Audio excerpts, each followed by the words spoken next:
Pertanyaan yang menarik ya, karena memang sebenarnya kalau berbicara self love ini sudah dibicarakan sejak lama ya.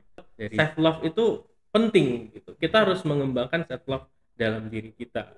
Self love itu ketika kita memperluas comfort zone kita, zona nyaman kita, Betul. dengan cara mengenali kelemahan dan kelebihan kita. Betul. Kalau kita mencintai diri kita secara Iya. penuh, kita harus menguasai mencintai 4 aspek yang telah disebutkan tadi. Oke. Apa coba 4-4-nya? Assalamualaikum warahmatullahi wabarakatuh. Waalaikumsalam warahmatullahi wabarakatuh. Halo teman-teman, baik lagi di channel KSP Alpalam di acara Binsai. Bincang santai.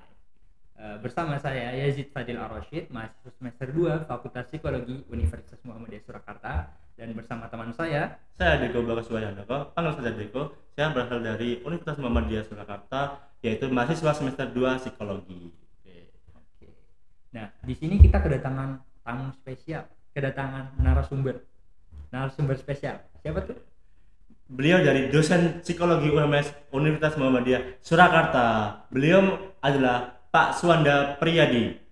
Halo Pak Suwanda Priyadi. Halo Mas Yazid, halo Mas Diko. Gimana kabarnya Pak hari ini Pak? Alhamdulillah baik. Oke, jadi di bincang santai kali ini kita akan membahas tentang self love nih Pak.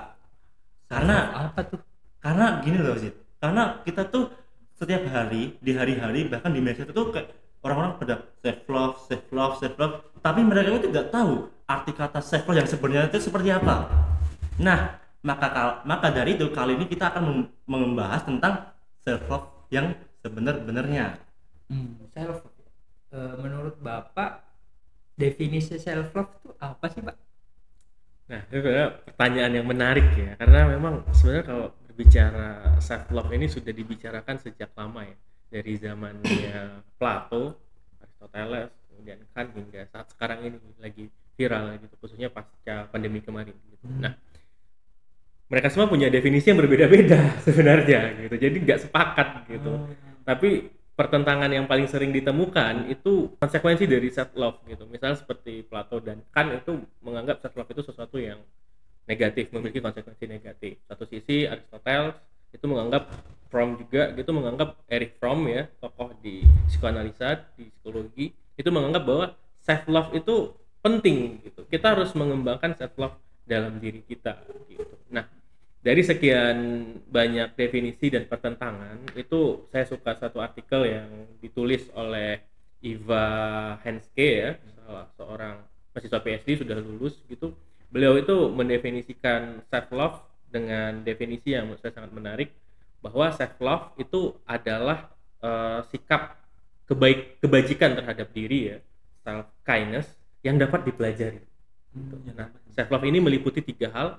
Yang pertama self contact, atau dengan kata lain mengenali diri. Nah, mengenali diri di sini apa, yaitu unsur-unsur dari diri itu sendiri apa gitu. Yang kedua itu baru masuk ke self acceptance, penerimaan diri. Di sana kita sudah mulai, ketika kita mengenal unsur-unsur diri kita akan tahu kelebihan dan kekurangan dari diri kita gitu. Baik secara fisik, mental, dan lain sebagainya gitu. Nah, yang terakhir baru kita masuk ke self care. Di self care inilah kita melakukan hal-hal yang memberikan manfaat positif ya bagi diri kita gitu. Kalau fisik mungkin kita berolahraga, kalau mental mungkin kita akan melakukan hal yang menyenangkan seperti libur, nonton refreshing gitu ya, film, dengerin musik. podcast, musik, dan lain sebagainya gitu. Nah, setidaknya ada 3 unsur ini yang penting dalam suatu self love.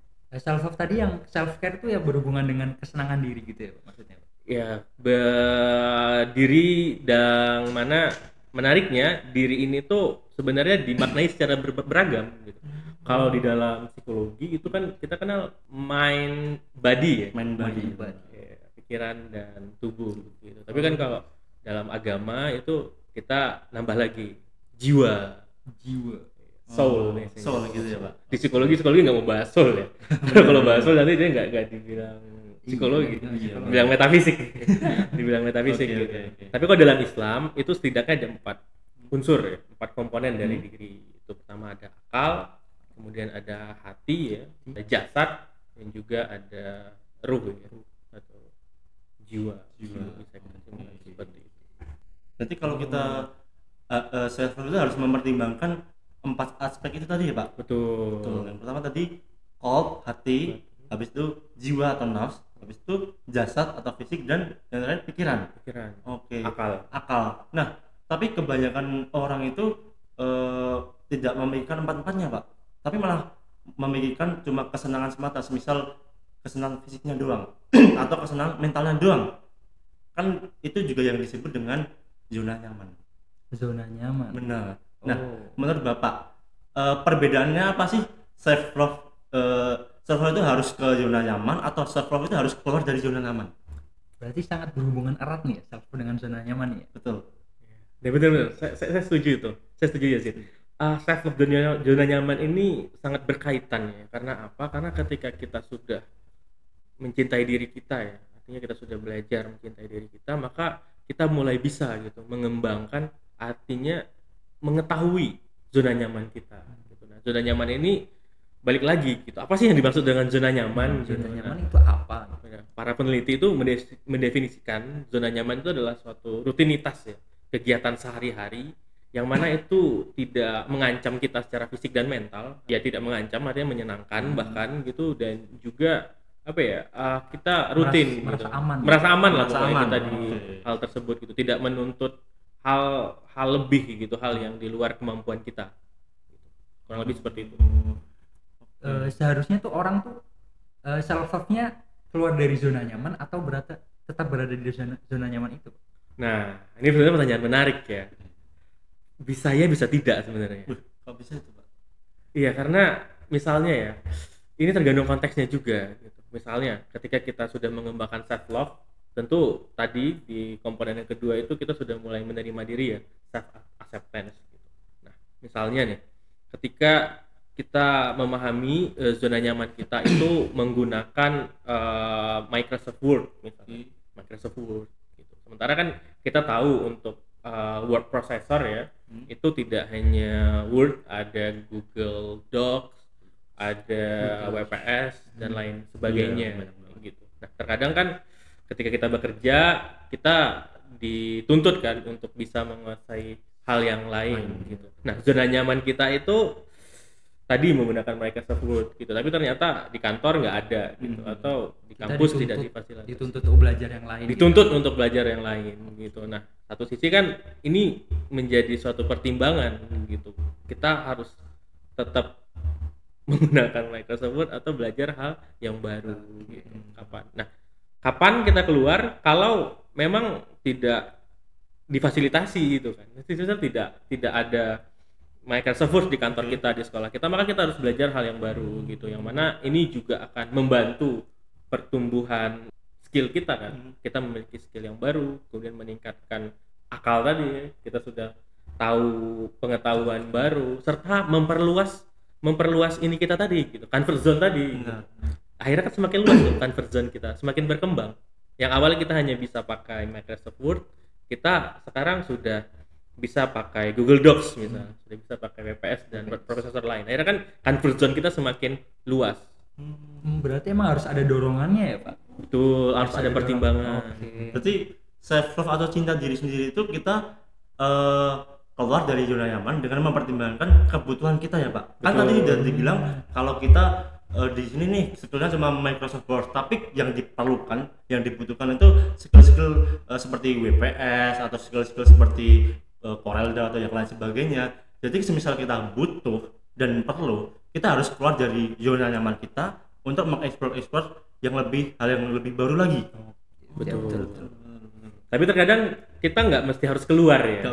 Nggak mesti harus keluar gitu. Misalnya saya nih sebagai seorang dosen gitu di Fakultas Psikologi Universitas Muhammadiyah Surakarta gitu, dan misalnya saya sudah terbiasa gitu presentasi menggunakan PowerPoint gitu, dan minggu depan saya harus presentasi kan gitu. Nah, saya kan tidak akan belajar hal yang lain ya, misalnya saya menggunakan Google Slide gitu, saya kan harus tetap pakai PowerPoint kan. Saya harus tetap berada di zona nyaman karena apa? Karena menguasai itu dengan baik gitu. Nah, kalau saya memaksakan diri untuk keluar pada saat itu juga gitu, pada saat saya harus mempresentasikan minggu depan, maka saya mungkin akan sedikit stres ya, karena saya harus belajar lagi, saya harus install lagi mungkin gitu, saya harus mengulang banyak hal gitu. Nah, itu jadi sebenarnya juga akan merugikan saya diri saya ya, baik itu secara emosi gitu, secara fisik apalagi kan saya pasti akan lelah, secara pikiran saya harus berpikir bagaimana cara menyelesaikannya gitu. Maka pada saat itu lebih baik saya berada di zona nyaman saya menggunakan PowerPoint gitu. Oke, berarti kan dari tadi kita udah membahas arti ya, definisi self love. Self love itu apa? Nah, sekarang nih, gimana sih agar kita tuh caranya gimana kita cinta diri kita secara sehat? Kan ada kan Pak, ada self love yang buruk, self love yang baik, self love yang tidak sehat, dan self love yang sehat. Nah, gimana caranya kita itu bisa self love, cinta diri sendiri dengan cara yang baik? Itu gimana? Berarti kita habis ini bahas batasan ya, Iya, batasan self love yang baik dan yang tidak baik gitu. Betul, ya. batasan. Oke, Pak. Nah, self love yang baik dan tidak baik itu adalah self love yang tidak benar-benar self love ya.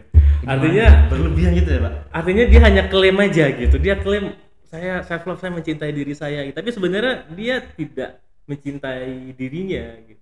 Karena apa gitu? Karena pertama mungkin dia tidak menyadari gitu bahwa dirinya itu ada beberapa unsur gitu. Unsur yang membentuk dirinya. Unsur Mungkin apa? unsurnya tadi yang sudah kita singgung di Yang awal. empat itu. Ada 4 tadi, misalnya ada fisik, kemudian ada hati, ada pikiran, ada jiwa atau ruh gitu. Nah, mungkin terkadang dia lupa gitu kalau ada 4 unsur ini gitu. Sehingga tadi muncul juga beberapa permasalahan gitu. Misalnya istilahnya tuh maraton nonton anime. Saya suka anime sebenarnya. Maraton nonton anime gitu. Itu kan sebenarnya memberikan kesenangan ya, self care terhadap keinginan ya, terhadap hati, terhadap emosi. Namun itu sebenarnya bentuk hal yang buruk terhadap fisik. Betul banget. Satu sisi dia udah bener, Iya. dia memang self care yang memberikan kesenangan terhadap dirinya, tapi dia lupa itu menyiksa fisiknya. Jadi sebenarnya dia tidak benar-benar mencintai dirinya. Berarti kesimpulannya itu kalau kita tuh mencintai diri sendiri dengan mempertimbangkan 4 aspek tadi. 4 aspek tadi. Hati, jiwa, fisik dan pikiran. Betul. Ketika kita mempertimbangkan 4 aspek ini, memenuhi 4 aspek ini, berarti kita udah cinta diri kita sendiri dengan sebenar-benarnya. Secara utuh. Secara utuh. Secara utuh. Oh, berarti kalau semisal kita cinta diri sendiri melakukan suatu hal, misal untungnya cuma buat mental kita. Kayak misal tadi nonton anime, Mbak. Nonton anime. Sehari nonton anime 1 episode, 1 season. Season. Sampai malam, sampai tidur kan hati kita senang, mentalnya senang, tapi fisik kita, nah fisik kita pertanyaan belum kan. tentu sehat, kuat. Nah, berarti kesimpulan itu harus menguntungkan dari 4 aspek itu tadi. Betul. Ketika kita sudah mencintai diri kita secara benar ya, secara utuh, maka keempat elemen ini akan kita pertimbangkan gitu dan melakukan sesuatu gitu. Nah, sebenarnya menarik lagi dari kasus anime tadi gitu. Terkadang saya dulu nih ya, ini dulu udah lama ya gitu. Nonton anime tuh sholatnya itu ini Berantakan. bukan berantakan, mundur ya, molor mundur. gitu.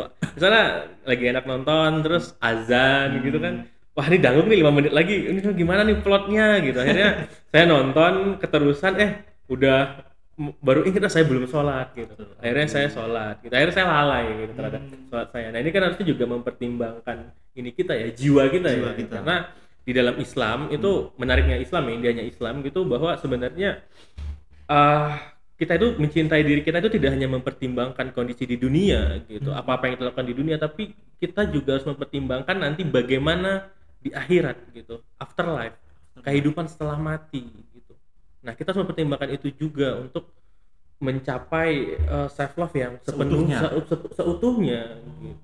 Berarti self love dalam Islam itu ketika kita mempertimbangkan 4 aspek tadi dan memikirkan kehidupan kita setelah kematian tadi, afterlife. Betul. Jadi kalau kita ingin mencintai diri kita, berarti kita harus mengedepankan pikiran kita setelah kematian gitu ya, Pak. Betul. Juga mengingat kehidupan setelah kematian. Kalau berarti ini bisa disambungkan dengan kayak perspektif Islam, emang perspektif Islam sih. Tapi kayak misal kita melakukan hal-hal kemaksiatan, Betul.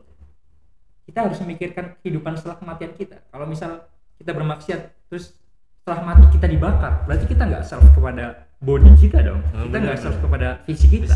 Iya kan? Benar-benar. Oh, berarti itu perbedaan antara cinta diri perspektif Islam dan cinta diri perspektif yang lain. Misal ada orang mabuk dan ada orang yang menghindari mabuk itu. Orang yang mabuk itu kan juga cinta diri dia sendiri karena dia seneng, karena mental dia merasa seneng kalau dia lagi mabuk. Iya, self care-nya. Self care-nya seneng. Nah, tapi ketika ada orang yang menghindari mabuk-mabukan itu tadi karena cinta diri afterlife agar biar tidak diazab oleh Allah, dia kan juga cinta diri dia sendiri, self love terhadap diri dia sendiri. Berarti ada dua pandangan self love yang berbeda ya, Pak. Betul. Nah, berarti bedanya saya menangkap dari contoh tadi itu, bedanya orang yang pertama itu tidak memasukkan unsur jiwa dan kehidupan kematian sebagai unsur dalam mencintai diri gitu. Nah, orang yang kedua itu memasukkan kehidupan setelah kematian dan jiwa ini tadi, fisik juga kan bahkan gitu, bahwa saya minum mungkin akan ada kesenangan sesaat gitu, saya jadi happy, jadi enjoy gitu, tapi dia ingat gitu bahwa di dalam Islam minum-minuman keras gitu, khamar itu haram. Betul. Ibadahnya tidak akan diterima gitu. hari. Artinya dia sholat 40 hari capek kan badan, sholat 40 hari gitu, Tapi nggak diterima gitu. Nah, bahkan mungkin di akhirat diazab Iya. karena dia minum tadi gitu. Udah sampai capek sholat malah diazab. Sebenarnya malah diazab gitu. Diazab Maka kan seluruhnya. cara yang terbaik ya kalau kita benar-benar cinta ya gampang, tidak minum kan. Iya. Tidak minum, mungkin diganti lah minumannya, minum air putih gitu, atau airmu. Airmu. Airmu Betul, enak, betul banget. seger saya suka airmu. Tapi sebenarnya orang yang mabuk itu juga tidak memikirkan badan dia, fisik dia. Kan karena air keras atau minuman-minuman yang keras itu kan merusak organ-organ kita kan, Pak. Iya. Berarti dia tidak melengkapi keempat aspek itu tadi dong. Aspek dalam aspek dunia juga ya, bukan Iya. aspek akhirat. Udah empatnya nggak terpenuhi, yang aspek afterlife-nya juga nggak terpenuhi. Ya udah. Udah jatuh ketimpa tangga. Makanya itu kan, aduh kasihan aja kalau orang-orang kayak gitu ya. Iya. Berarti kita tuh tujuannya di sini tuh mengedukasi orang-orang yang masih salah mengartikan arti kata self love ini ya, Pak. Iya, betul. Oke. Nah, kalau menurut Bapak, cara membangun self love yang kokoh tanpa perlu validasi dari luar tuh gimana, Pak? Nah, soalnya tuh contohnya gini, Pak. Soalnya kalau ada orang yang dianggap pinter, misal nih satu orang, teman-temannya udah nganggap, oh dia pinter karena rapotnya nilainya 90 bahkan 100, dan dia yang dianggap pinter itu malah nggak mau belajar lagi karena sudah dianggap pinter oleh teman-temannya. Nah, gimana Pak caranya ngebangun self love yang kokoh tanpa validasi dari luar itu tadi? Nah, menariknya sebenarnya self love ini secara tidak langsung berkaitan dengan comfort zone juga ya. Karena ketika kita sudah belajar mencintai diri kita gitu, kita sudah mengenali kemampuan kognitif, akal, kemudian kondisi emosi, hati gitu, kemudian fisik, jiwa gitu, maka kita akan menyadari kelebihan dan kekurangan. Pasti otomatis kan kita tahu gitu bahwa misalnya secara kognitif gitu, akal itu saya bagus secara verbal, sehingga ya mungkin dapat dipastikan ya hal-hal yang berbau dengan numerik itu mungkin saya kurang baik dibandingkan dengan verbal gitu. Nah, tadi termasuk juga tadi tuh misalnya ketika dia dipuji gitu karena dia sudah bagus nilainya, pintar, gitu, dianggap pintar gitu ya. Satu sisi ya sebenarnya tidak masalah kan, berarti dia berada di comfort zone-nya ya, di zona nyamannya gitu. Tapi terkadang memang ketika kita berada di zona nyaman ini juga ada beberapa kerugian gitu. Kerugiannya apa? Yaitu tadi gitu, kita tidak belajar hal yang baru. Kita tidak belajar hal yang baru. Yang kedua, kita tidak memperluas zona nyaman kita. Gitu. Akhirnya zona nyamannya ya gitu aja gitu. Karena apa gitu? Saya pengalaman saya ini dari Sumatera gitu. Sumatera, Pekanbaru, kota Pekanbaru ya, Provinsi Riau, kota Pekanbaru. Nah, saya itu sebenarnya dapat dikatakan berupaya ya untuk memperluas zona nyaman juga gitu. Saya itu di Pekanbaru di daerah pinggiran gitu. Saya dari SD pinggiran, SMP saya sudah mulai pindah ke kota gitu. SMP-nya di kota gitu. SMP 14 SMP, sekolah menengah pertama negeri 14 Pekanbaru. Kemudian saya masuk ke SMA, masuk MAN ya, Madrasah Aliyah Negeri 2 Model Pekanbaru. Saya kuliah di UIN ya, Universitas Islam Negeri. Nah, dari situ saya keluar ke Jawa, lanjutkan di Universitas Gadjah Mada gitu. Nah, apa yang saya alami itu apa ya? Saya yang awalnya mungkin dinilai sangat baik tadi ya, mungkin sangat pinter mungkin gitu. Ketika saya pindah ke kota di SMP Negeri 14 itu, aduh saya merasa kayak nggak ada apa-apanya gitu. Saya masuk ke Madrasah Aliyah Negeri 2 model, waduh saya juga nggak ada apa-apa. Ke UIN nggak ada apa-apa gitu. Nah, artinya apa gitu?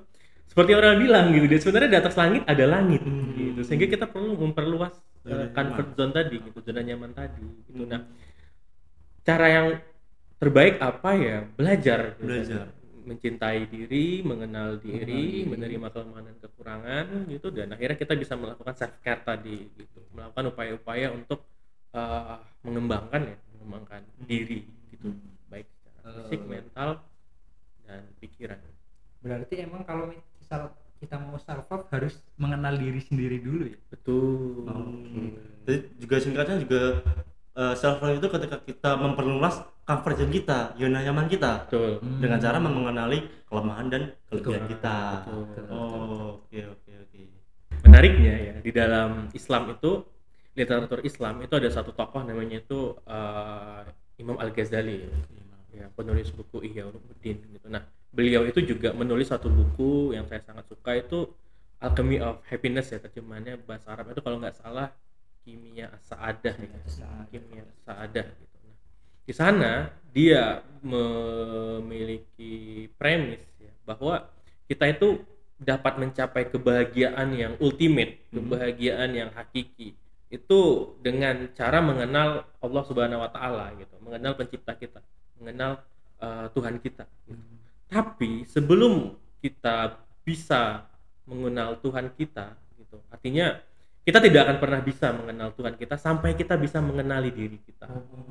Nah, dengan kata lain kita harus mengenali diri kita gitu, mengenali diri kita, maka kita akan tumbuh self love tadi gitu, unsur self love tadi. Nah, baru bisa kita mengenal Allah Subhanahu wa taala gitu. Dan sebenarnya ini juga relevan ya dalam kehidupan kita. Tadi sudah kita jelasin ya, bahwa kita sudah kenal diri kita berusaha untuk menjaga diri kita supaya tidak sengsara ya di dunia dan di akhirat gitu. Nah, dengan demikian kan sebenarnya kita sudah mengenal Allah Subhanahu wa taala kan. Nanti kita sudah bisa beribadah dengan baik gitu, sebagaimana Allah telah firmankan dalam Al-Qur'an ya, bahwa yang artinya kurang lebih manusia dan jin diciptakan ya hanya untuk beribadah gitu.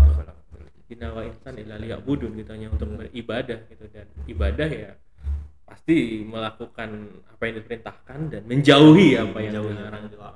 Nah, ini tadi ketika kita bisa cintai diri kita gitu, maka kita akan lebih mudah gitu melakukan apa yang diperintahkan dan melakukan apa yang dilarang. Oke.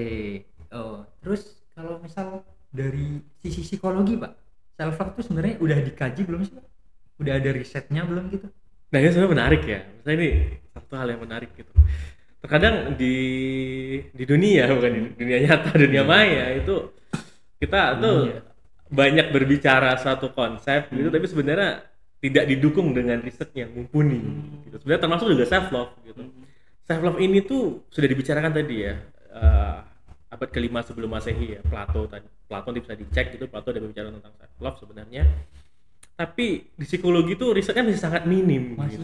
Masih sangat minim gitu. Yang di psikologi itu justru kalaupun ada riset-riset self love itu, tapi dikembangkan dari perspektif narsisisme gitu. Bahwa kalau narsisisme itu kan sebenarnya level kecintaan yang buta berlebihan gitu terhadap diri gitu. Nah, tapi selalu dikembangkan dengan itu gitu. Nah, menariknya tadi sudah saya singgung juga ya, Iva Hensky itu salah satu mahasiswa S3 udah lulus gitu. Dia berusaha untuk mengembangkan alat ukur self love. Self love. Kayak gimana tuh? Dia melakukan, nanti kalau teman-teman kuliah ya di psikologi itu biasanya akan ada mata kuliah penyusunan skala psikologi. Dia ada juga mata kuliah penunjang seperti psikometri, dan juga nanti ada mata kuliah statistika gitu. Nah, itu nanti bahwa intinya adalah memang kan kita perlu tahu ya, di psikologi itu variabelnya itu sifatnya laten ya. Tidak dapat diamati secara langsung. Termasuk self love ya. Self love itu laten gitu. Jadi self love ini tuh tergantung definisinya apa gitu. Maka tadi di awal kita bicarain ya, definisi self love itu apa gitu. Nah, di psikologi itu gimana caranya kita bisa mengukur hal yang laten ini tadi, termasuk self love. Nah, Hiva Hensky ini mencoba untuk mengukur self love karena sejauh ini tuh jarang ya diukur self love itu. Dia ngukur pakai alat-alat yang itu. Pakai alat ukur psikologis, skala psikologis. Kita namanya self love scale ya kalau nggak salah. Nah, menariknya dia kemudian tidak hanya mengukur self love ya, dia juga mengukur narsisisme, kemudian juga awareness dan lain sebagainya gitu. Dan penelitiannya itu menemukan gitu bahwa self love dan narsisisme itu korelasinya relatif rendah ya, relatif kecil tadi sudah yang saya singgung juga.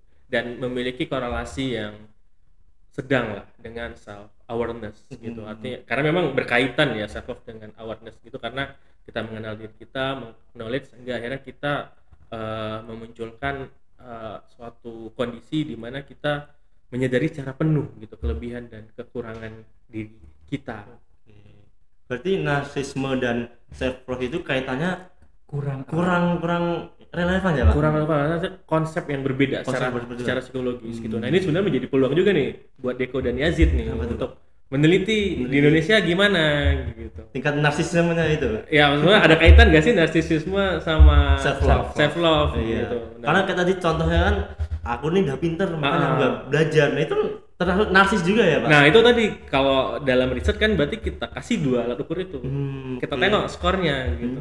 Dia lebih tinggi. Condong yang mana gitu, narsis atau self love gitu. Oke. Nanti di situ kita bisa secara empiris buktikan gitu bahwa ternyata ini narsis. Walaupun dia bilang itu self love, tapi ternyata narsis. kepedean berarti ya dia. Kepedean gitu. Berarti emang nggak boleh cinta diri sendiri secara berlebihan gitu ya Pak? Iya, betul. Dan memang harus memiliki konsep cinta diri yang benar. Karena itu tadi kan konsep psikologi itu laten, jadi menariknya nih saya kasih clue, saya kasih satu problem ya di psikologi itu, istilahnya itu jingle fallacy. Apa itu Pak? Baru denger Baru semester 2. Jadi kebetulan saya ini berkecimpung ya di dunia pengukuran ya, psikometri gitu. Kita tuh kadang menyebut hal yang di psikologi, khusus psikologi ya, menyebut konsep yang sama dengan nama yang berbeda-beda. Apa tuh? Contohnya Pak? Contohnya self love. Ada konsep yang mirip sebenarnya, self compassion. Ada self awareness. Gitu. Dan ada banyak konsep-konsep lainnya. Gitu. Sebenarnya ya mungkin sama ya, mirip-mirip. perlu diteliti ya, ada beda apa enggak gitu. Tapi kan sebenarnya secara definisi mirip hampir sama gitu. Subjective well-being, psychological well-being, life satisfaction, happiness. Iya. Itu kan sebenarnya kondisi positif kan, kondisi positif gitu. Tapi kita gunakan term yang berbeda gitu. Nah, maka dalam psikologi itu sangat penting untuk memilih satu definisi yang cocok dan digunakan secara konsisten gitu. Sehingga memang kita harus tahu tadi kalau self love tadi itu ada 3 unsur ya, self kontak, self acceptance dan self care gitu. Maka 3 hal ini harus dipahami dengan baik gitu, sehingga kita akan mendapatkan manfaat-manfaat dari self care yang selama ini dipropagandakan istilahnya ya. Kalau untuk mencapai kesehatan mental harus self love. Nah, tapi masalahnya terkadang kita self love-nya bervariasi gitu. Ada yang self love-nya dengan makan terus menerus, nonton anime terus menerus, tapi melupakan aspek yang lainnya. Berarti harus ada yang mengkaji ya Pak? Betul, harus dikaji. Ya, itu sains seperti itu ya. Harus dikaji lebih dalam gitu. Apa nama-namanya itu untuk self menggeneralisasikan untuk yang lainnya atau tidak gitu. Oke. Berarti kesimpulan secara keseluruhan nih, kalau dari perspektif orang Islam atau Muslim, itu kita tuh harus self love, cinta diri kita sendiri di masa yang setelah kematian ya Pak? Mempertimbangkan setelah kematian. Oke Pak, berarti secara keseluruhannya ini self love, arti self love itu ketika kita mempertimbangkan 3 aspek tadi ya, yaitu self contact, self acceptance, dan self care. Nah itu secara pandangan general, arti self love sebenarnya secara general. Tapi ketika suatu konsep itu self love perspektif dengan Islam, itu kita harus mempertimbangkan kehidupan kita setelah kematian, afterlife. Afterlife. Oh iya Pak. Jadi kita itu cinta diri kita setelah kita mati. Bukan. Terus gimana sih? Jadi tuh kalau kita mencintai diri kita secara Iya. penuh, kita harus menguasai mencintai 4 aspek yang telah disebutkan tadi. Oke. Apa coba 4-4-nya? Oh kalau yang dari Islam itu pertama kalbu hati, Iya, yang kedua jiwa atau nafs, Jiwa. yang ketiga jasad atau fisik, yang keempat pikiran. Iya. Kita harus mencintai. Kalau kita mencintai, kita harus secara penuh mencintai keempat ini. Oke. Gitu. Soalnya kalau kita cuma cinta satu doang, terus 4-3-nya kita tinggalin, Oke. itu belum cinta secara Seutuhnya. seutuhnya. Oke. Gitu. Kayak misalnya orang mabuk tadi ya, dia cinta, dia seneng dalam jiwa dia, mabuk seneng, tapi fisik dia rusak. Iya, Nah, betul. betul. Apalagi udah rusak fisik, sholatnya nggak diterima 40 tahun. 40 hari. 40 hari. 40 hari, udahlah nggak diterima 40 hari, di akhirat kena azab lagi. Iya. Aduh, jangan sampai jadi orang yang merugi seperti itu tadi ya guys. Oke. Udah. Oke, mungkin dari Pak Wanda ada closing statement gitu. Ya, Mas Simon ya, mungkin kita perlu memahami konsep self love itu secara holistik, secara menyeluruh gitu, dan sebagai seorang muslim gitu, maka ketika kita mencintai diri, maka kita harus menggunakan kacamata muslim juga gitu. Bahwa di dalam Islam itu ada komponen diri yang tadi sudah disinggung berkali-kali, ada akal, kemudian ada hati, ada jasad, ada fisik, dan juga ada ruh. Nah, sehingga kita harus mencintai ke empatnya gitu, baru kita bisa mengklaim gitu bahwa kita mencintai diri kita secara utuh. Maka kalau belum keempat-empatnya ya mungkin belum bisa dikatakan mencintai diri. Oke. Terima kasih Pak Wanda atas ilmunya yang sangat bermanfaat ini ya. Semoga ilmu-ilmu ini tuh bisa untuk kemudian diimplementasikan oleh para penonton. Karena kan kita tahu deh, kalau kita cinta diri sendiri tapi malah nyakitin diri sendiri kan juga nggak baik gitu ya Pak. Jadi kalian harus mengambil ilmu di sini tuh secara menyeluruh. Nggak bisa kalian ngambil setengah-setengah doang. Kayak misal pengertian self tadi nggak bisa diambil secara setengah-setengah doang, harus dipahami secara utuh. Oke, baik. Terima kasih sekali Pak Wanda terima atas kasih. materi-materi atau ilmu-ilmu yang telah disampaikan. Semoga bermanfaat untuk banyak orang gitu ya, Pak. Amin, amin. Mungkin cukup sekian dari kami di Bincang Santai ini. Kurang lebihnya mohon maaf. Wassalamualaikum warahmatullahi wabarakatuh. Waalaikumsalam.